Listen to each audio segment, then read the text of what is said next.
The rain hammered against the mansion's tall windows like 1,000 angry fingers demanding entry. Martinez stood in the corner of the grand kitchen, her dark eyes fixed on the single cupcake sitting on the marble counter. The small dessert looked almost ridiculous in the massive space, surrounded by professional-grade appliances that could feed 100 people.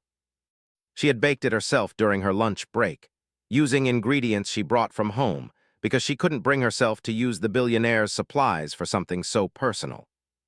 Today was her 32nd birthday, and nobody in the entire world knew it. Not her employer, not even her mother back in Honduras, who had stopped answering her calls 3 months ago. Had been working as a maid in the mansion for 2 years now, and in that time she had perfected the art of becoming invisible. It was what rich people wanted, after all. They wanted their homes cleaned, their meals prepared, their lives organized, but they never wanted to see the hands that did the work. She glanced at the clock mounted on the wall. It was almost midnight. In the servants' quarters downstairs, the other staff members were already asleep.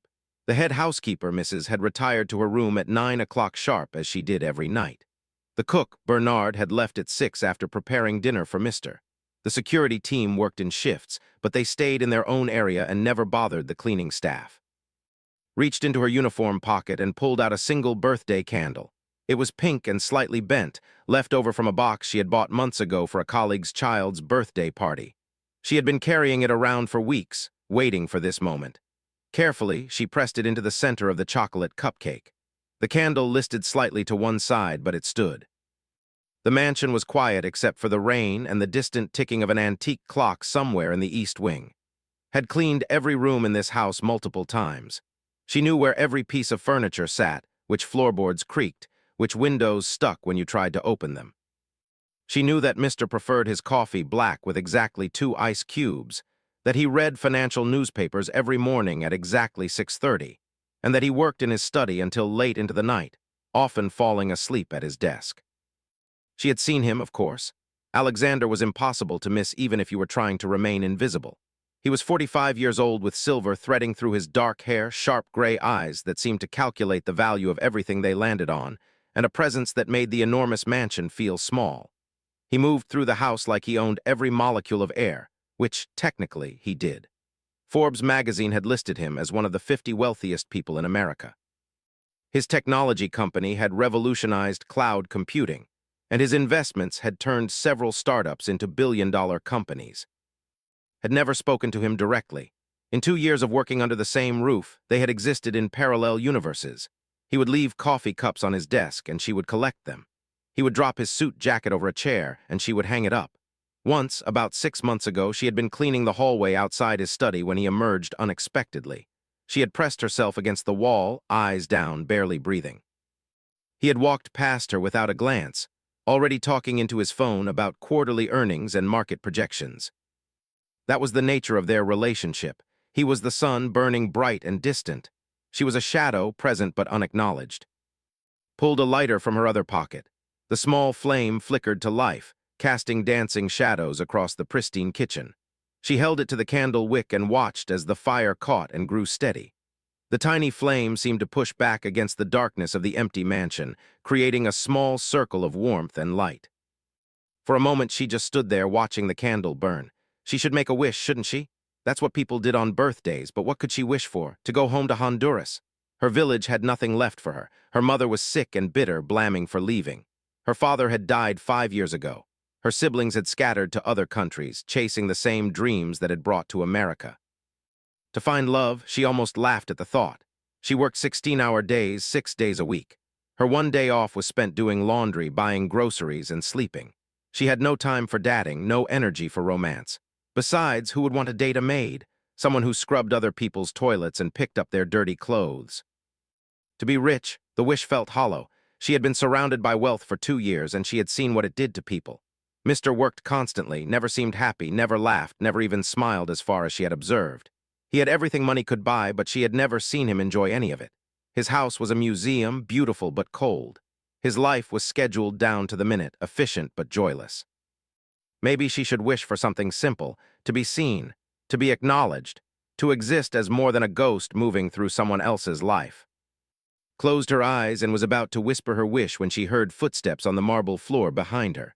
Her heart stopped. Her eyes flew open, and she spun around so fast the candle flame flickered wildly. Alexander stood in the kitchen doorway, and for the first time in 2 years he was looking directly at her. Not past her, not through her, but at her. His gray eyes locked onto hers with an intensity that made her breath catch in her throat. He wore dark slacks and a white shirt with the sleeves rolled up to his elbows. His tie was gone, and the top 2 buttons of his shirt were undone. He looked tired with shadows under his eyes, but he was absolutely focused on her. Time seemed to freeze. The mind raced with panic. She wasn't supposed to be here. Well, she was staff, so technically she could be anywhere in the house, but she wasn't supposed to be visible. She certainly wasn't supposed to be standing in the middle of his kitchen with a birthday cupcake and a lit candle like she owned the place.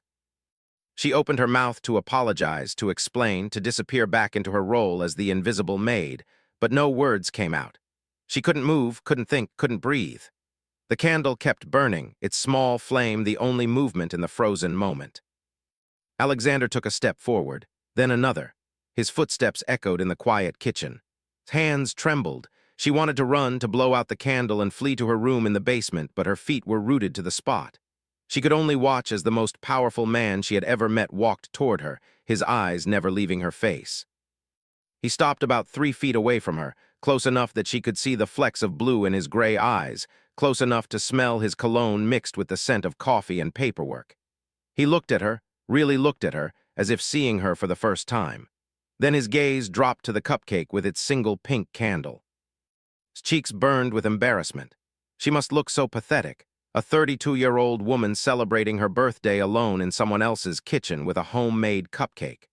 She wanted to explain that she had baked it herself, that she hadn't stolen anything from his kitchen, that she would clean up, and it would be like she was never here, but the words tangled in her throat. Alexander's expression was unreadable. His face was carved from stone, showing nothing. The silence stretched between them, heavy and uncomfortable. His heart hammered so hard she was sure he could hear it. She was going to be fired. This was it. 2 years of invisible work, perfect work, and she was going to lose it all because she had dared to exist for one moment. Then he spoke, and his voice was different from how she had heard it before when he was on the phone or speaking to his business associates. It was quieter, almost gentle, with a roughness that suggested he hadn't used this tone in a very long time. He said 3 words that changed everything. 3 words that would shatter the careful distance had maintained, that would crack open the walls around both of their carefully controlled lives. He looked at the burning candle, then back at her face and said, "Make a wish first." His breath caught. She stared at him, not understanding. Was this a test? A trick? Rich people didn't care about their staff's birthdays. They didn't stand in kitchens at midnight watching maids blow out candles. This didn't make sense. Nothing about this moment made sense. But Alexander didn't move. He stood there waiting, his gray eyes patient and strangely sad. The candle continued to burn, wax beginning to drip down its pink length.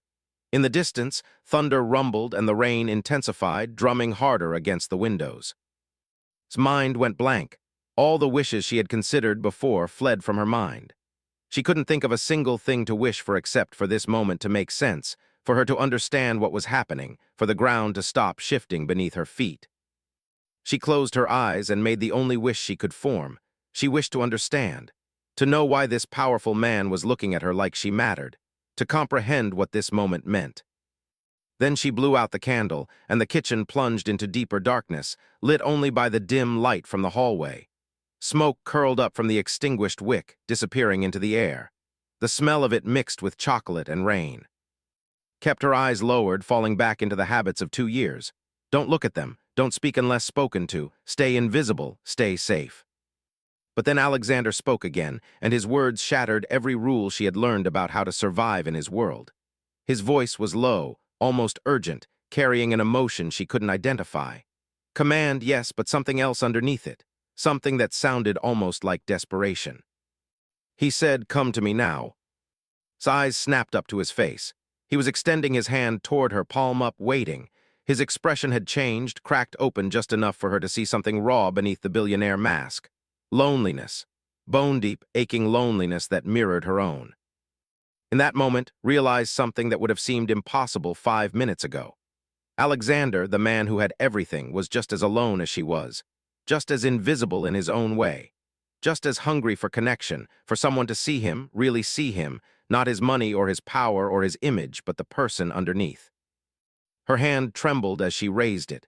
Every instinct screamed at her to stop, to run, to protect herself from whatever was about to happen. She was a maid. He was a billionaire. This couldn't end well. This couldn't end anywhere except disaster. But her hand kept rising, drawn by something stronger than fear or common sense. His fingers closed around hers, warm and solid, and the touch sent electricity racing up her arm. He pulled her gently but firmly toward him, closing the distance between them until she was standing so close she could feel the heat of his body. His other hand came up and cupped her cheek, his thumb brushing away a tear she hadn't realized had fallen. His touch was gentle, reverent, as if she were something precious rather than someone paid to clean his floors. His world tilted on its axis. Nothing made sense anymore. The rules she had lived by dissolved like smoke. She should pull away, she should remember her place, she should protect herself. But when Alexander looked into her eyes with an intensity that made her feel like the only person in the entire world, discovered she didn't want to be invisible anymore. She didn't want to hide. She wanted to be seen, even if it destroyed her. The morning after her birthday arrived with cruel brightness. Sunlight poured through the small window of his basement room, cutting across her face and dragging her from sleep. For a few seconds, she existed in that blissful space between dreaming and waking where nothing had happened yet, where consequences hadn't formed and reality hadn't reasserted its iron grip. Then memory crashed over her like a wave and she sat up so fast her head spun. The cupcake, the candle, Alexander standing in the kitchen at midnight looking at her like she was a person instead of a ghost, his hand on her face, his voice saying words she still couldn't quite believe were real. What happened after that moment was burned into her memory with perfect, terrifying clarity. He had led her out of the kitchen, still holding her hand, and taken her to his private study. The room she had cleaned 100 times but never really seen, not like this, not with him in it making it come alive. He had poured her a glass of wine from a bottle that probably cost more than her monthly salary and asked her to sit down. And then Alexander, one of the richest men in America, had done something that seemed impossible. He had talked to her, really talked, not orders or instructions but actual conversation. He asked about her life, where she came from, what she dreamed about. He listened to her answers like they mattered, like her words had weight and value. Had been terrified at first, giving short, careful answers, waiting for the trap to spring. But as the minutes turned into an hour, then two, something had shifted. He told her about his own life, and what he revealed shocked her. He spoke about the crushing loneliness of success, how every person who approached him wanted something, how he couldn't remember the last time someone had looked at him and seen Alexander instead of his bank account. He told her about his parents who had died in a car accident 10 years ago, about the wife who had divorced him 5 years later, because she said living with him was like being married to a robot, about the daughter he barely knew who was away at boarding school and called him twice a year out of obligation. He spoke about board meetings and hostile takeovers and market fluctuations, but underneath all of it, heard the same desperate loneliness that kept her awake at night in her basement room. They talked until the sky began to lighten, until realized with horror that it was almost 5 in the morning and the other staff would be waking soon. She had jumped up, apologizing frantically, but he had caught her hand again and asked her to have dinner with him that evening, not as his employee, as his guest. Had said yes before her common sense could stop her. Then she had fled to her room, her heart pounding, her mind spinning with the impossibility of what had just happened. Now in the harsh light of morning, reality was setting in. She threw back her thin blanket and stood up, her body protesting. She had maybe an hour of sleep at most. Her uniform hung on the back of the door, pressed and ready. She needed to get dressed, needed to start her shift, needed to pretend that last night never happened. But as she pulled on her uniform and twisted her hair back into its usual tight bun, couldn't stop her mind from racing. What had she been thinking? You couldn't have dinner with your billionaire employer. That wasn't how the world worked. There were rules, boundaries, laws of social gravity that kept people like her separate from people like him. She splashed cold water on her face from the small sink in the corner of her room. In the cracked mirror above it, she looked the same as always. Brown skin, dark eyes with permanent shadows beneath them, a face that was pleasant enough but nothing special. What could Alexander possibly see in her? Maybe last night had been some kind of breakdown. Maybe this morning he would have forgotten all about it, back to being the distant billionaire who never looked at the staff. Maybe that would be better, safer, certainly. finished getting ready and headed upstairs to begin her morning duties. The mansion was already stirring to life. She could hear Mrs. Sharp's voice in the West Wing, barking orders at the day's shift. Bernard was in the kitchen preparing breakfast. The smell of fresh coffee and baking bread filled the air. Grabbed her cleaning supplies from the storage closet and headed for the second-floor hallway. She had a routine perfected over 2 years. East Wing first, then the guest bedrooms, then the common areas. She moved through the house like a ghost, just as she always had, but this morning everything felt different.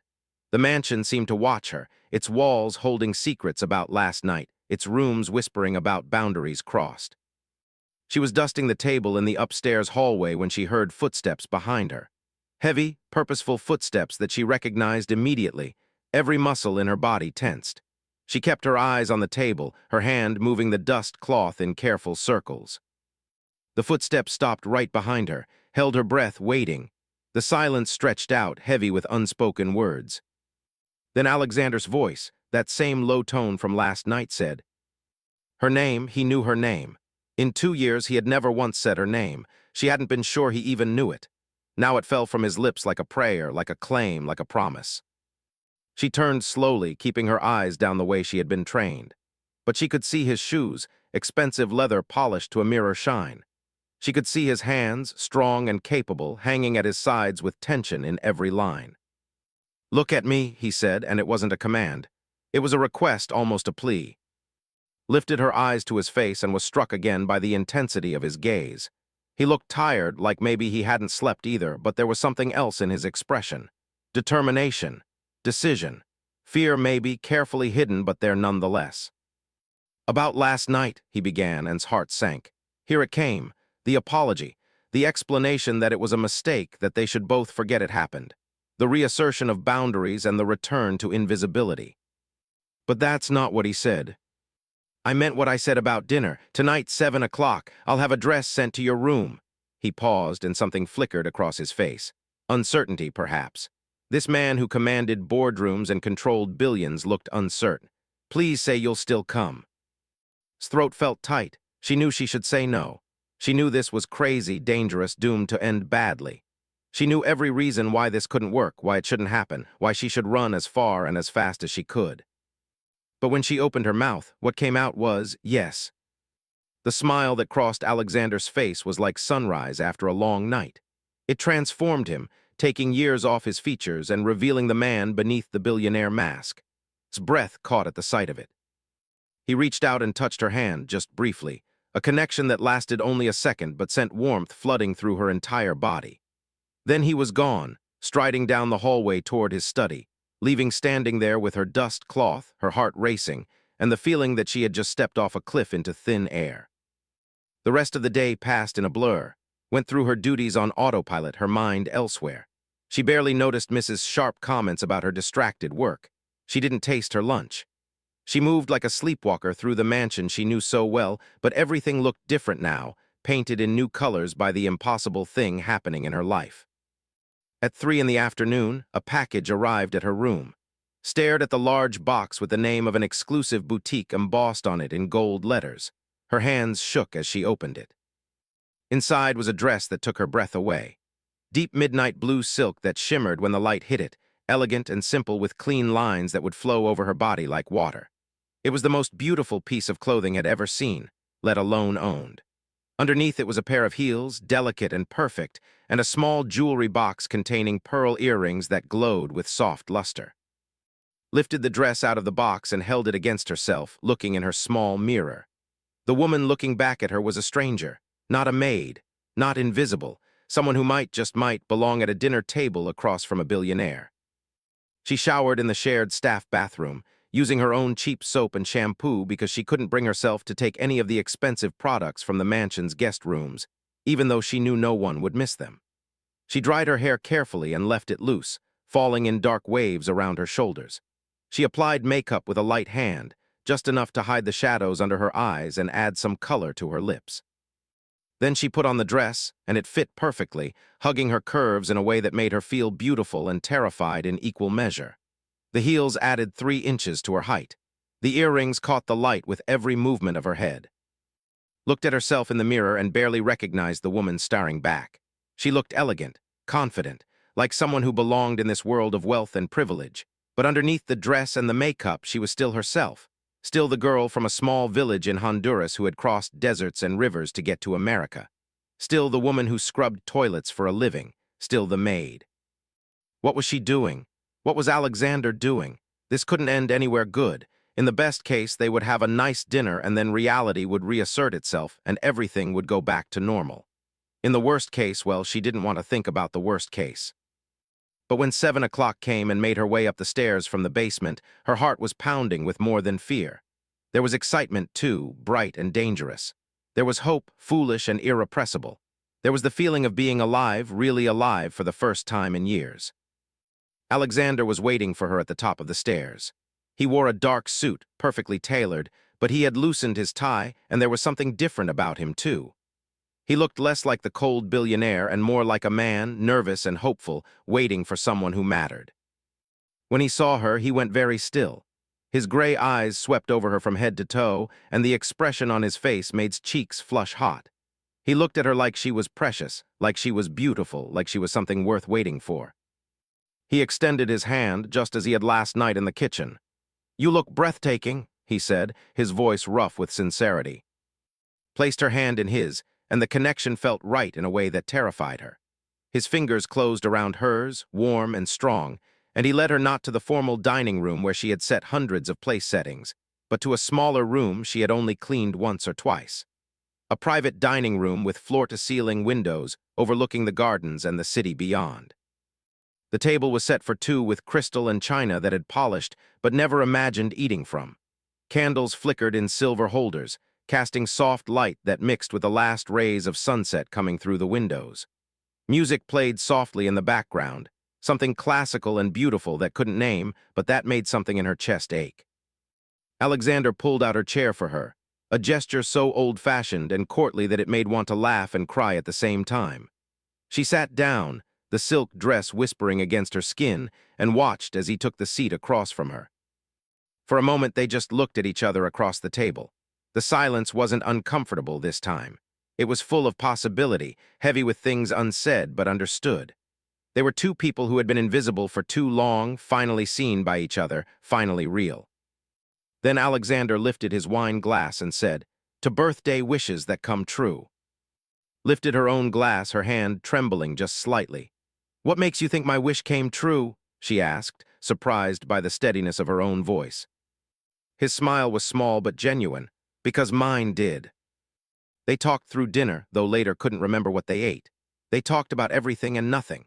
He asked about her childhood in Honduras, and she found herself telling him stories she had never shared with anyone. About her father who had been a carpenter and built toys for all the children in the village. About her mother who had the most beautiful singing voice and would perform at church every Sunday. About the day she decided to leave, to chase something bigger than the life her village could offer. In turn, Alexander told her about growing up with pressure to succeed, to take over his father's company, to be perfect. He told her about the loneliness of prep schools where every friend was a future business contact, where genuine connection was rare and trust was dangerous. He spoke about building his company from nothing despite having everything, about the emptiness of success when there was no one to share it with. As the night deepened and the candles burned lower, something shifted between them. The conversation slowed, became more intimate. Their voices got quieter. The space between them seemed to shrink even though neither of them moved.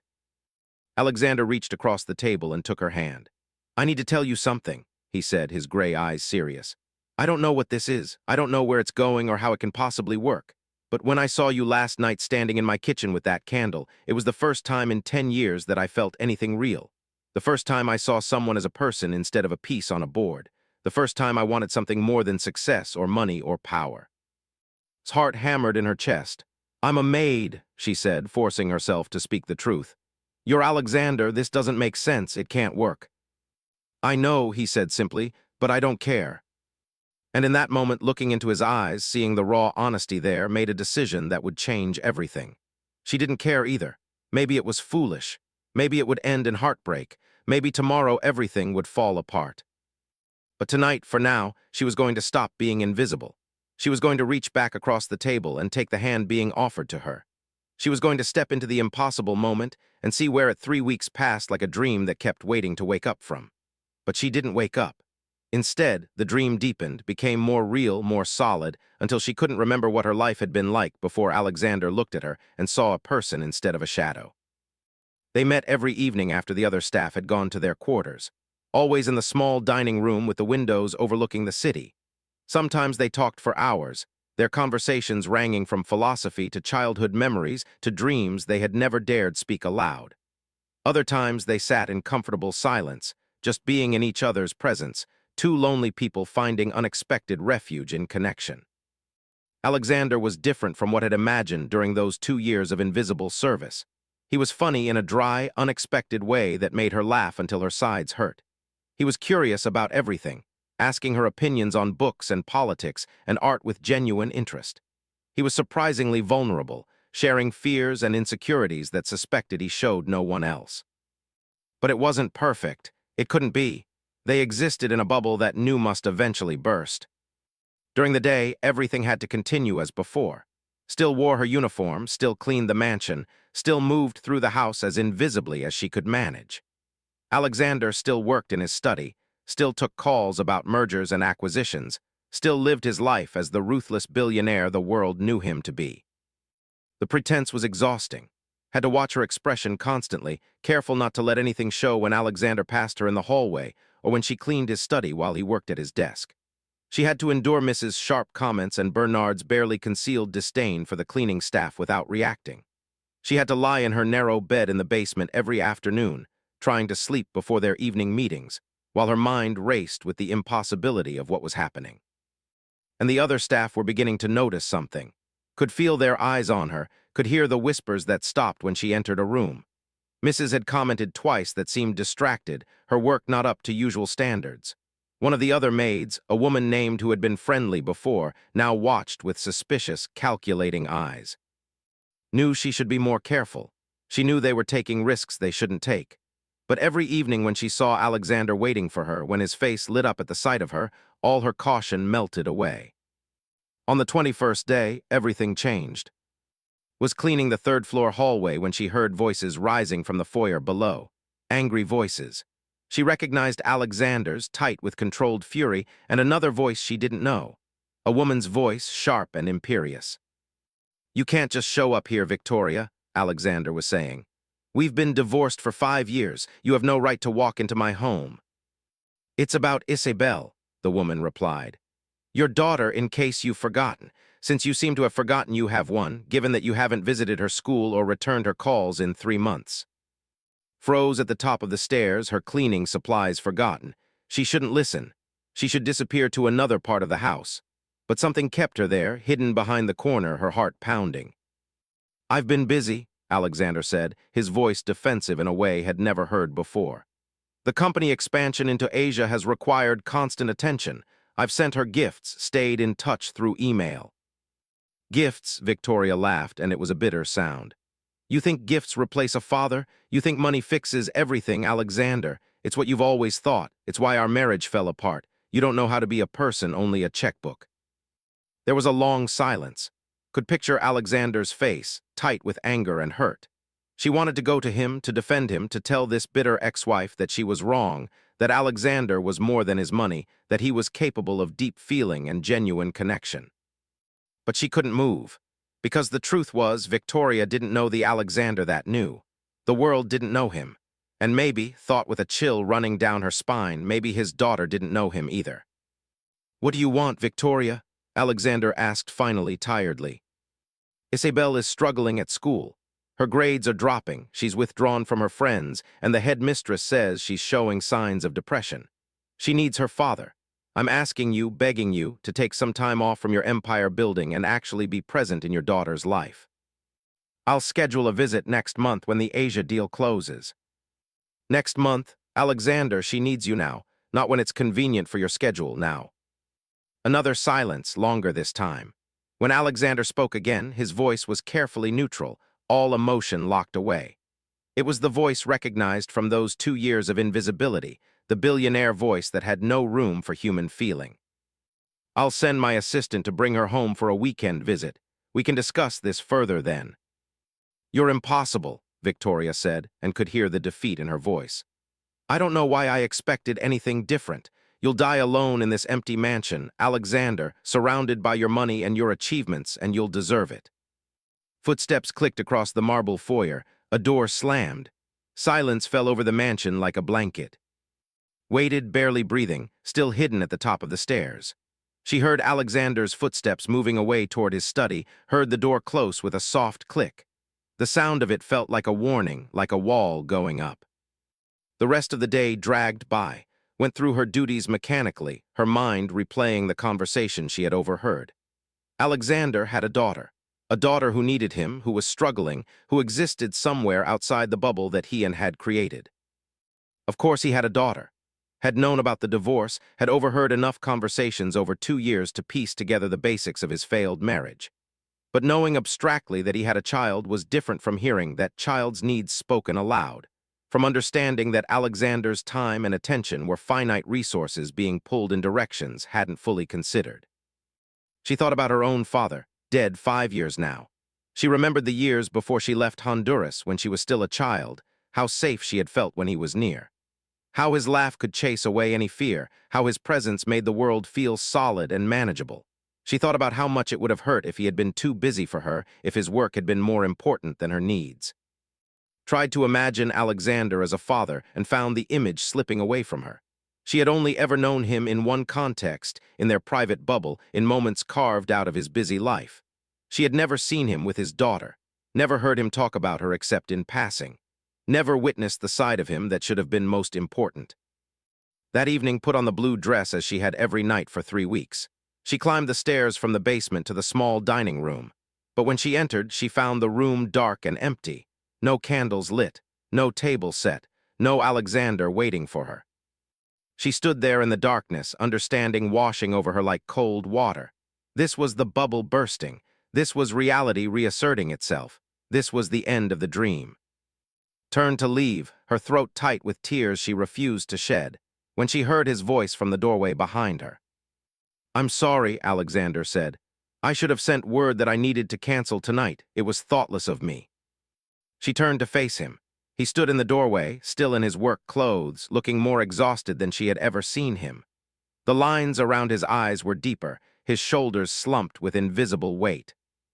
"I heard," said quietly. "I heard your ex-wife earlier. I'm sorry. I didn't mean to eavesdrop. I just happened to be cleaning nearby." Something crossed his face. Relief, maybe, that he didn't have to explain, or resignation that she now knew about this part of his life he had kept separate from their time together. "Isabel is coming home this weekend," he said.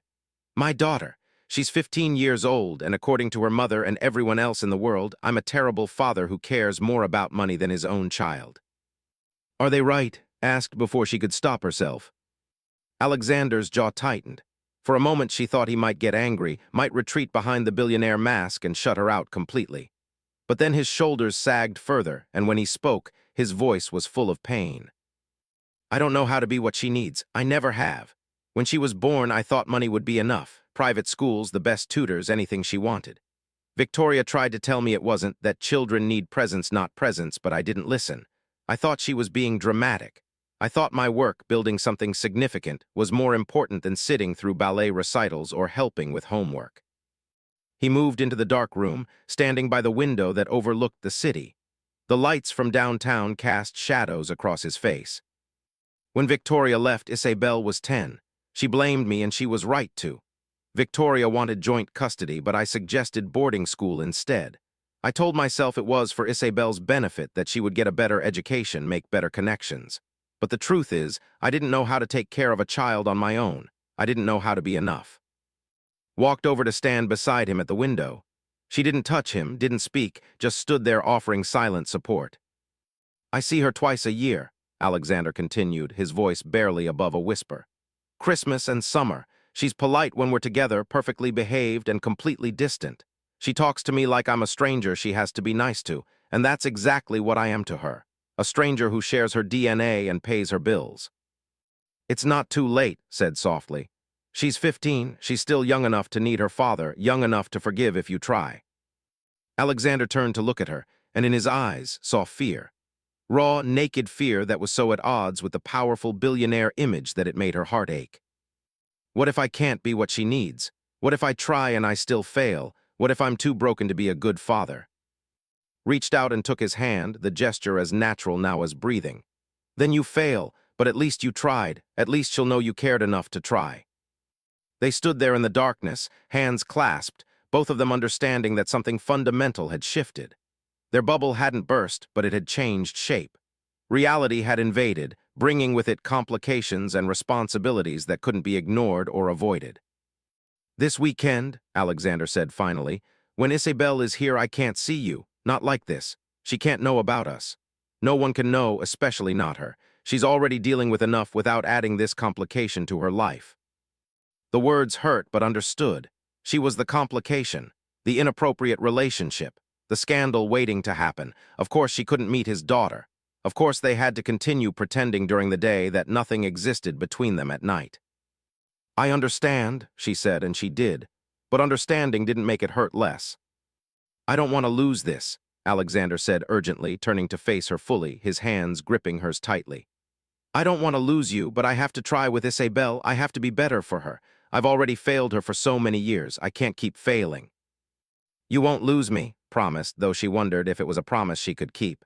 "Do what you need to do for your daughter. She comes first. She should always come first." Alexander pulled her into his arms, holding her tight against his chest. Could hear his heart beating, fast and hard. She wrapped her arms around him and held on, knowing that when she let go, everything would be different. "Thank you," he whispered into her hair. "Thank you for understanding. Thank you for being real in a world full of pretense. Thank you for seeing me."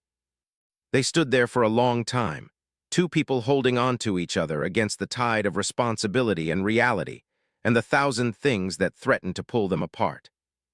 When finally pulled away and walked back down the stairs to her basement room, still wearing the blue silk dress, she understood something crucial. Love, real love, meant putting someone else's needs before your own. It meant supporting them even when it hurt. It meant being willing to fade back into invisibility if that's what they needed. And despite everything, despite all the reasons it was foolish and dangerous and doomed, was falling in love with Alexander. Maybe she already had fallen. Maybe that's what made this hurt so much. She took off the dress and hung it carefully in her small closet. She washed her face and climbed into her narrow bed. And she lay there in the darkness, wondering if their story was ending before it really had a chance to begin, wondering if trying to bridge the impossible distance between their worlds had been a beautiful mistake. Isabel arrived on Friday afternoon in a black town car that pulled up to the mansion's front entrance with practiced precision. Watched from an upper window as the driver opened the door and a slender teenage girl emerged, her dark hair pulled back in a severe ponytail, her expensive boarding school uniform perfectly pressed, her face blank as a mask. She looked like a smaller, feminine version of Alexander. Same sharp features, same gray eyes, same way of holding herself like armor against the world. But where Alexander had learned to show glimpses of warmth, Isabel's mask seemed impenetrable. She walked into the mansion like she was entering a museum, all careful steps and polite distance. Turned away from the window and went back to her cleaning. Her instructions had been clear: stay out of sight as much as possible. If unavoidable contact occurred, be polite but brief. Don't engage, don't draw attention, be invisible just as she had been for 2 years before everything changed. It should have been easy, had perfected invisibility. But now, after 3 weeks of being seen, of mattering, of existing as a whole person, disappearing again felt like dying. Every time she heard Alexander's voice in another room talking to his daughter, every time she passed a doorway and caught a glimpse of them together, felt a sharp pain in her chest. She told herself it was right. She told herself Alexander needed this time with Isabel, needed to focus entirely on rebuilding a relationship that had crumbled from neglect. She told herself that what she and Alexander had could wait, could survive a weekend of separation. But doubt crept in anyway, whispering poisonous possibilities. Maybe this weekend would show Alexander how impossible their situation was. Maybe seeing his daughter would remind him of his place in the world, of the vast gulf between a billionaire and his maid. Maybe he would realize that whatever had happened between them was a temporary madness, a moment of weakness that needed to be corrected and forgotten. Was cleaning the guest bathroom on Saturday morning when she heard voices in the hallway. She froze, recognizing both of them. Alexander and Isabel closer than they should be. She should have time to disappear. She always had time to disappear. But the voices were right outside the door, and then Isabel was speaking, her young voice tight with frustration. I'm not hungry. I told you I don't eat breakfast. Isabel, you need to eat something. Bernard made pancakes, your favorite when you were little, remember? I was 7 when you last knew what my favorite anything was. The words were sharp, cutting. Things change, Dad, people change. I'm not your little girl anymore. There was a long pause, held perfectly still, not even breathing, willing them to move on, to go somewhere else, anywhere else. You're right, Alexander said finally, and could hear the hurt in his voice, barely concealed. I don't know what you like anymore. I don't know who you are now, but I'm trying, Isabel. I'm really trying. You're trying now because Mom forced you to? You're trying because your guilt finally outweighed your work schedule. You're not trying because you actually want to be my father. That's not fair. Isn't it? Isabel's voice cracked slightly, the first real emotion breaking through her careful mask. When's my birthday, Dad? What's my favorite subject in school? Who are my friends? Can you answer any of those questions? Silence. His heart broke for both of them, for the father who had failed and knew it, for the daughter who was so clearly hurting beneath her anger. I thought so, Isabel said, her voice cold again. I'm going to my room. Don't worry about entertaining me. I have homework. Footsteps moved away, quick and angry. Heard Alexander's sharp exhale, could picture him running his hand through his hair the way he did when he was frustrated or overwhelmed. She wanted desperately to go to him, to comfort him, but she couldn't. She was invisible again. She didn't exist. The bathroom door suddenly opened, and his heart stopped. Alexander stood in the doorway, looking surprised to find her there. For a second, their eyes met and saw everything in his face. Pain, exhaustion, longing, love. It was all there, raw and real and impossible to hide. Then his mask slammed back into place, and he was the distant billionaire again. Sorry, he said stiffly. I didn't realize anyone was in here. I was just finishing, mister, said, the formal name feeling like ashes in her mouth. She gathered her cleaning supplies and moved to leave, but the doorway was narrow, and she had to pass close to him. For just a second, his hand brushed against hers, deliberate and desperate. Then she was past him, walking down the hallway with steady steps, while inside she was screaming. This was impossible. This was unsustainable. This was breaking both of them. The rest of Saturday passed in a blur of careful avoidance and stolen glances. Moved through the mansion like a ghost, seeing everything but seen by no one. She watched Alexander try with his daughter, watched him suggest activities that Isabel rejected with teenage disdain. She saw him pull out old photo albums that Isabel barely glanced at. She witnessed his attempts at connection bounce off the armor Isabel had built around herself. But she also saw the moments when Isabel's mask would slip. When Alexander talked about her grandmother, his mother who had died, and Isabel's eyes got wet with tears she refused to shed. When he offered to take her shopping, and Isabel almost smiled before catching herself. When he said goodnight at her bedroom door, and Isabel hesitated for just a second before closing the door without responding. The girl was hurting. She wanted to forgive her father, but years of disappointment had taught her not to hope, not to trust, not to let him close enough to hurt her again. Understood that feeling too well. She was building her own armor again, trying to protect herself from the inevitable end of this impossible thing. Sunday afternoon was in the kitchen helping Bernard prepare dinner when Isabel wandered in. The girl stopped when she saw, seeming surprised to find one of the staff visible and present. Sorry, Isabel said, turning to leave. I didn't mean to bother anyone. You're not bothering us, Bernard said briskly. If you're looking for a snack, there are fresh cookies on the counter. Isabel hesitated, then moved slowly to the counter where a plate of chocolate chip cookies sat cooling. She took one and bit into it, and for just a second, she looked like the 7-year-old child she had once been, before disappointment and loneliness had hardened her. These are really good, she said, surprised.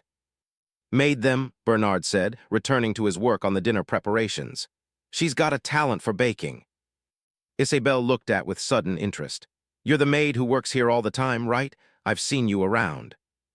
Nodded, trying to stay neutral, to not show any emotion. Yes, miss. Don't call me that, it's weird. Isabel took another bite of cookie, studying with those sharp gray eyes that were so like her father's. How long have you worked here? 2 years. Do you like it, working for my dad?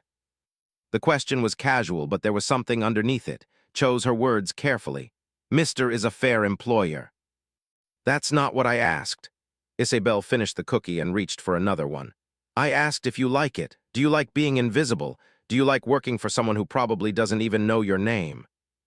His breath caught. The girl's words were too close to the truth, too sharp and accurate. Your father knows my name, said quietly. He knows all his staff's names. Does he? Isabel's laugh was bitter beyond her years. That would be a first. My dad doesn't see people. He sees functions. You're the maid function. I'm the daughter function. Everyone in his life is just playing a role in the Alexander story. I think you're wrong, said before she could stop herself. I think your father sees more than you give him credit for. I think he's trying very hard to be better. Isabel studied her with new intensity. You like him, not as a boss, you actually like him. Felt heat rising in her cheeks. She had said too much, revealed too much. She should deflect, should disappear, should remember her place. But looking at this angry, hurt teenage girl who so desperately wanted someone to tell her it was okay to forgive her father, couldn't bring herself to lie. Yes, she said simply.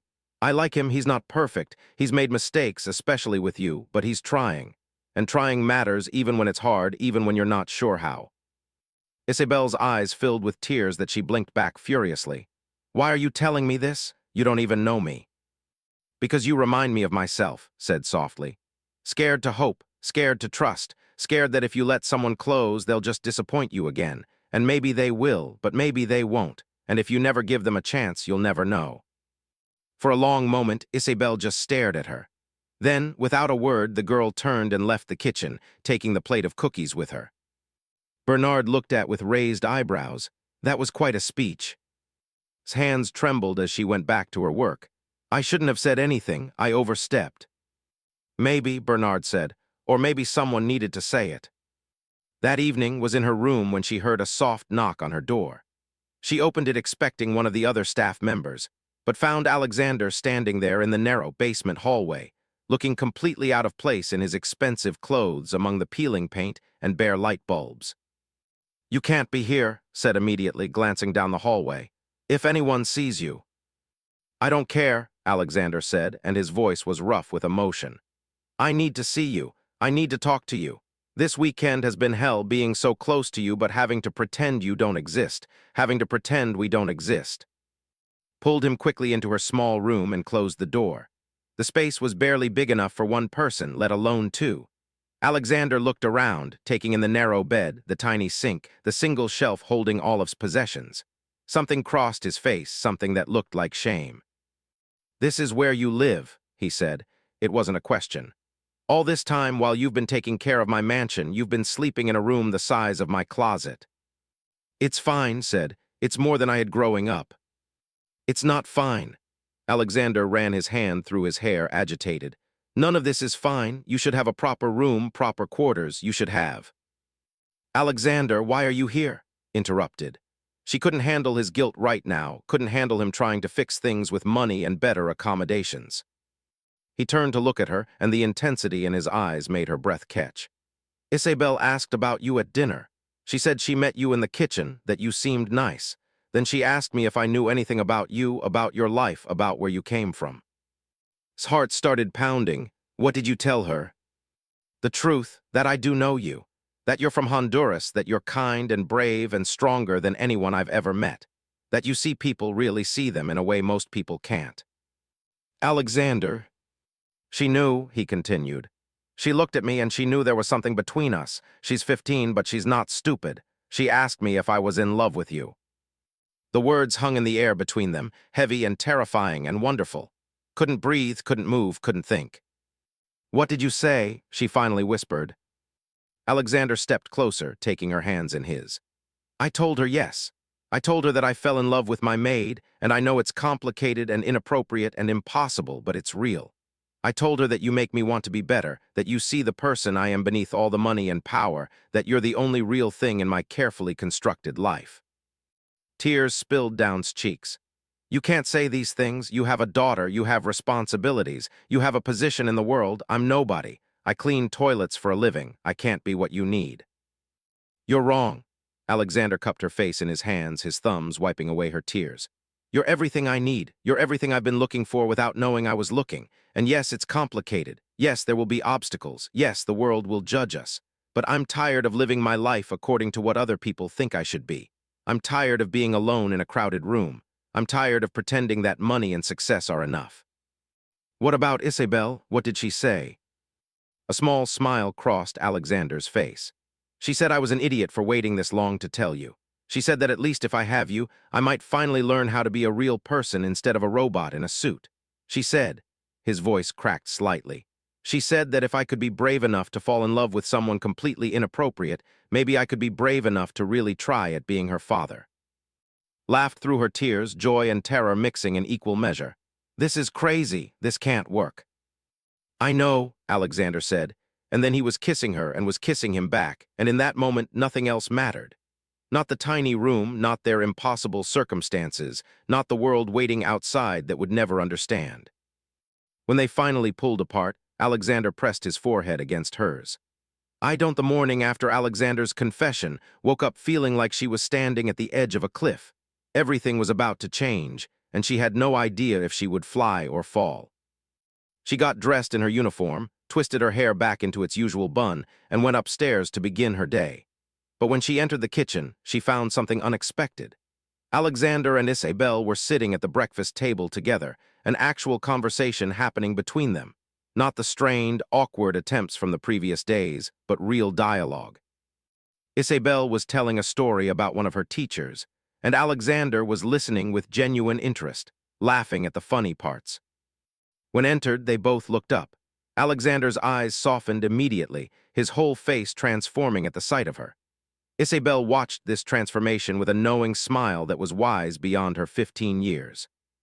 Good morning, Alexander said, using her name deliberately, making it clear that she was not invisible, would never be invisible again.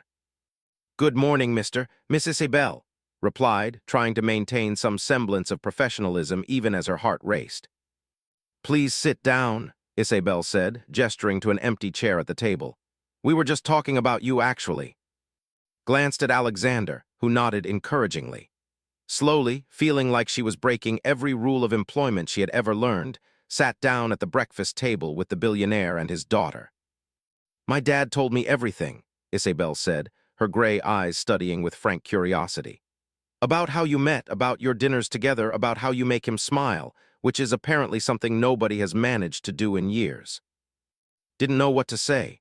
She looked at Alexander, who reached across the table and took her hand right there in front of his daughter, making a statement that couldn't be taken back. I know this is unconventional, Alexander said. I know there will be people who don't understand, who will judge us, who will say terrible things, but I'm done hiding. I'm done living my life based on what other people think is appropriate. I meant what I said last night. I love you, and I want to try to build something real with you if you're willing to take the risk. His throat was tight with emotion. The risk isn't just for me. If we do this, if we make this public, you'll face criticism. Your business relationships could suffer. People will say terrible things about both of us. They'll say I'm a gold digger, that you're having a midlife crisis, that this is inappropriate and wrong. Let them say it, Alexander said firmly. I've built my entire life around other people's expectations. I've been the perfect son, the perfect businessman, the perfect image of success. And it's made me miserable. The only time I felt truly alive in the last 10 years was when I was with you. But what about Isabel? Asked, looking at the teenager who was watching this exchange with interest. What about your daughter? She deserves a father who is present and focused on her, not caught up in a scandalous relationship. Isabel laughed, surprising both adults. You know what? Having a dad who is actually capable of human emotion is way better than having a robot dad who is technically present but emotionally absent. Besides, I looked you up online. Did you know you send money back to your family in Honduras every month, even though your mom doesn't call you back? That's pretty cool. Blinked in surprise. How did you? I'm 15, not stupid. I can use the internet. Isabel shrugged. Look, my dad has been alone and miserable for my entire life. He was alone and miserable when he was married to my mom. He was alone and miserable after the divorce. He's been alone and miserable for as long as I can remember. Then you show up with your birthday cupcake and suddenly he's different. He smiles. He laughs. He seems like an actual person instead of a walking ATM machine. Isabel, Alexander started, but his daughter held up a hand. I'm not done. Yeah, it's weird that you're the maid. Yeah, people are going to say awful things. Yeah, this is going to be complicated. But you know what's more weird? Having a father who was physically present but emotionally gone my entire childhood. Having a dad who only knew how to show love through money. At least now he's learning how to actually feel something. And if you taught him that, then I'm okay with it. Felt tears sliding down her cheeks. She looked at Alexander, who also had suspiciously bright eyes, and then at Isabel, this fierce, hurt, brave teenager who was choosing to give her father another chance despite years of disappointment. I don't know how to do this, admitted. I don't know how to be with someone like Alexander. I don't come from his world.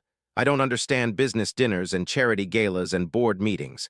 I'm just a girl from a small village who came to America looking for something better. And you found it, Alexander said softly. Don't you see?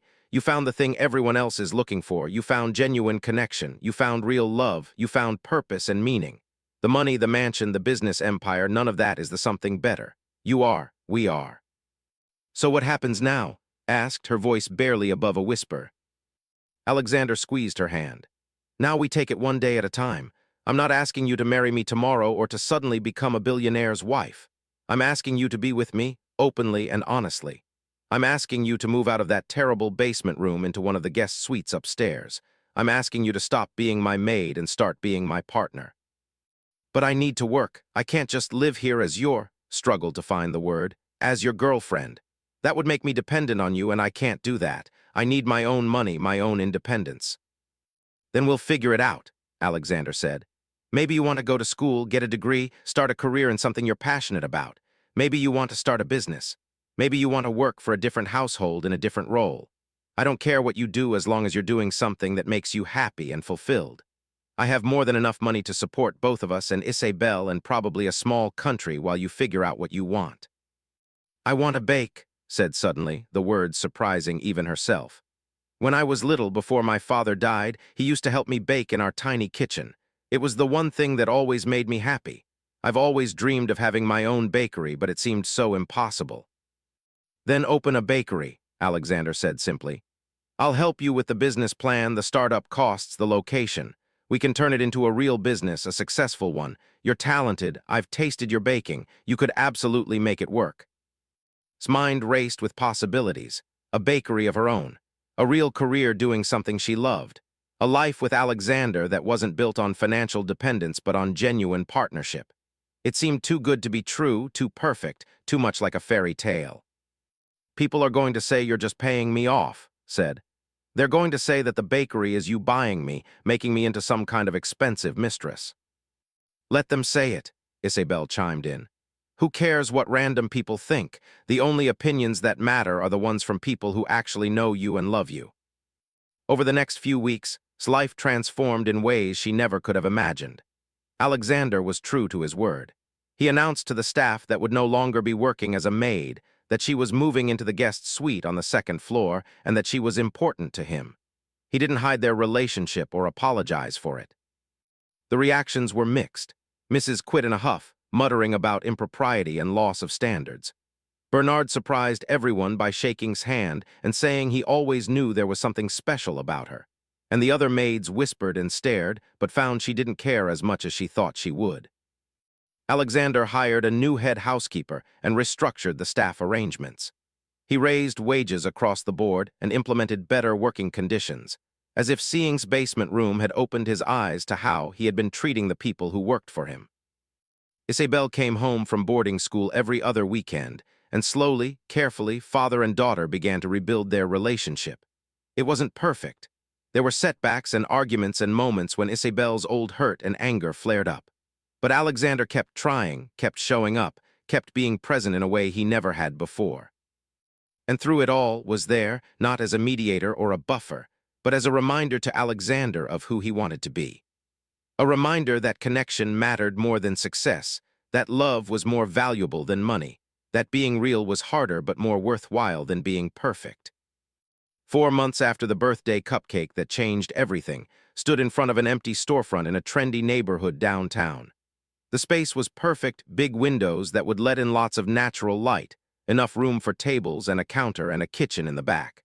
Above the door hung a sign that read "Place." Alexander stood beside her, his arm around her waist, looking at the space with pride. "What do you think?" Felt tears of joy streaming down her face.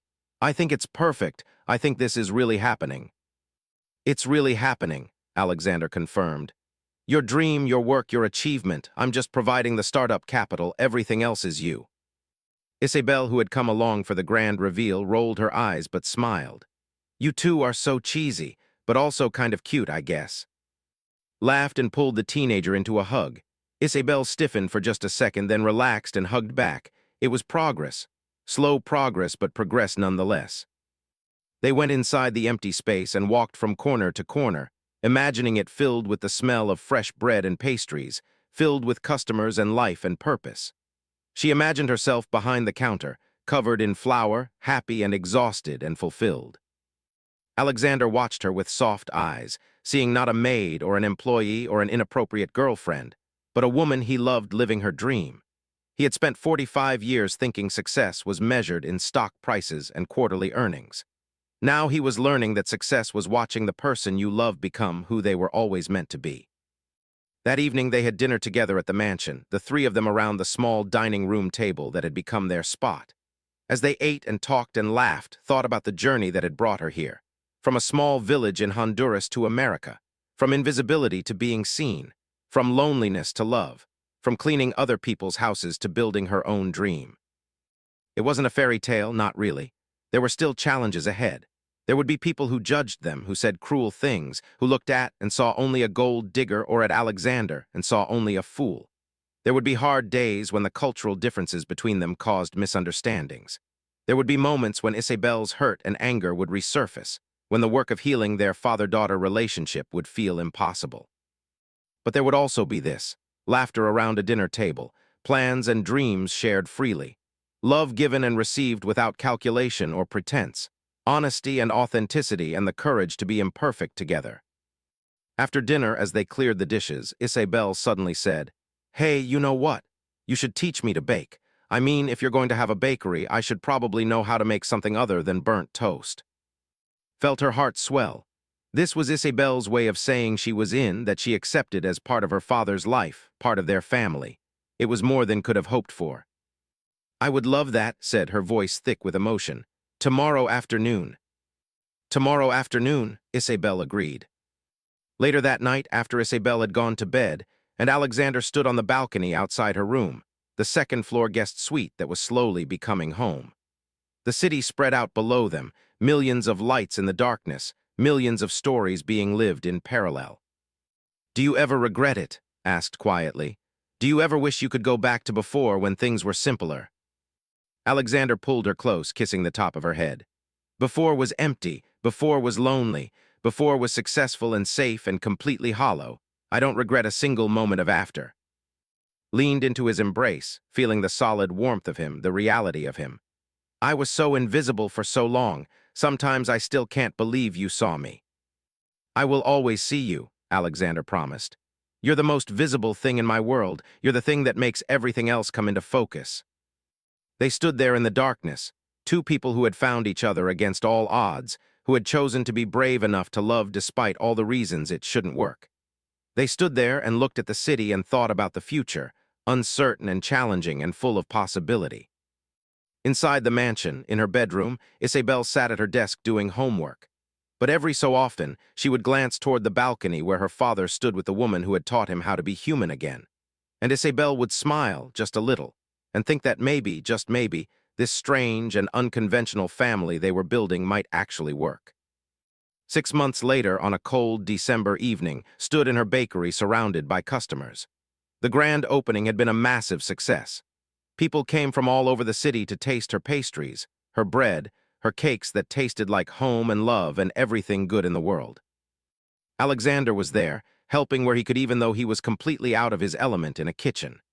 Isabel was there too, serving customers with surprising skill, wearing an apron that said "the boss's daughter," that had made for her as a joke, but that Isabel wore with pride. As the evening wound down and the last customers left with boxes of pastries and promises to return, looked around at what she had built. Not with money, though Alexander's investment had certainly helped. Not with connections or privilege or any of the advantages that came with his world. but with her own hands, her own skill, her own dreams finally given room to grow. The door chimed, and an older woman entered, elegant in a long coat and expensive jewelry. Recognized her immediately from photos. Victoria, Alexander's ex-wife, Isabel's mother. The room went still. Alexander and Victoria hadn't spoken in months, not since that angry conversation in the mansion foyer. Now she stood in his bakery, looking around with an expression that was hard to read. "Mom," Isabel said, breaking the tension, "what are you doing here?" "Isabel invited me," Victoria said, her eyes landing on her daughter. "She said there was someone I needed to meet." His heart hammered in her chest. This was it, the moment of judgment from the woman who had been married to Alexander, who had every reason to hate. But Victoria walked up to and extended her hand. "I'm Victoria, or Victoria now actually, I last year." Shook her hand, unsure what to say. "Martinez." "I know who you are," Victoria said. "Isabel talks about you constantly. About your bakery, about your baking lessons, about how you've helped her and Alexander figure out how to be a family." Glanced at Isabel, who was watching the exchange with nervous hope. "Your daughter is amazing," said honestly. "She's taught me as much as I've taught her." Victoria nodded slowly, her eyes moving between and Alexander. "I spent 10 years trying to make that man human, 10 years trying to crack through the walls he built around himself, 10 years failing to reach him." She paused, and something in her expression softened. "You did it in 3 weeks. However you managed that, whatever you have together, it's real, and that's more than I ever had with him." Alexander stepped forward. "Victoria." She held up a hand. "I'm not here to cause trouble. I'm here because Isabel asked me to come, and because I wanted to see for myself what had changed my daughter so much. She's different now, happier, more open. And I think a lot of that is because you two figured out how to be parents together, even though that's probably the strangest situation I've ever heard of." Found her voice. "I'm not trying to replace you as Isabel's mother." "I know," Victoria said. "Isabel made that clear. You're something else, something she needed that neither Alexander nor I could give her. You're proof that people can change, that love can happen in unexpected ways, that family doesn't have to look like what everyone expects it to look like." She turned to Alexander. "Take care of them both. And Alexander, thank you for finally learning how to be present. Our daughter needed a father, and she finally has one." Then Victoria hugged Isabel, nodded politely to an Alexander, and left the bakery, disappearing into the cold December night. The three of them stood there in silence for a long moment. Then Isabel said, "Well, that went better than expected." They all laughed, the tension breaking, locked the bakery door and flipped the sign to closed. They cleaned up together, the three of them working in companionable silence, moving around each other with the ease of people who had learned to be family. As they walked back to the car, snow beginning to fall in soft white flakes, thought about the wish she had made on her birthday so many months ago. She had wished to understand, to know why Alexander had looked at her like she mattered. Now she understood. They had seen each other, truly seen each other, at a moment when they both desperately needed to be seen. Two lonely people who had been invisible in different ways, who had found in each other a reason to be visible, to be real, to be brave enough to reach for something impossible. His hand found Alexander's, and Isabel walked beside them, no longer the distant teenager but someone who was part of their story. They walked through the falling snow toward a future that was uncertain and challenging and full of possibility. They walked toward a life that didn't look like any fairy tale had ever heard, but felt more real and more valuable than any fantasy could be. Because this was real. The love was real. The family they were building was real. And Martinez, who had once been invisible, who had once been nothing but a shadow in someone else's life, was now the most visible, most real version of herself she had ever been. She was seen, she was loved, she was home. And that was the truest happy ending of all. How we make this work. I don't know what comes next, but I know I love you, Martinez, and I'm not going to hide it anymore. The start. Led. She was going to live, especially if it destroyed her, because at least then she would have lived, truly lived, for one shining moment before everything fell apart.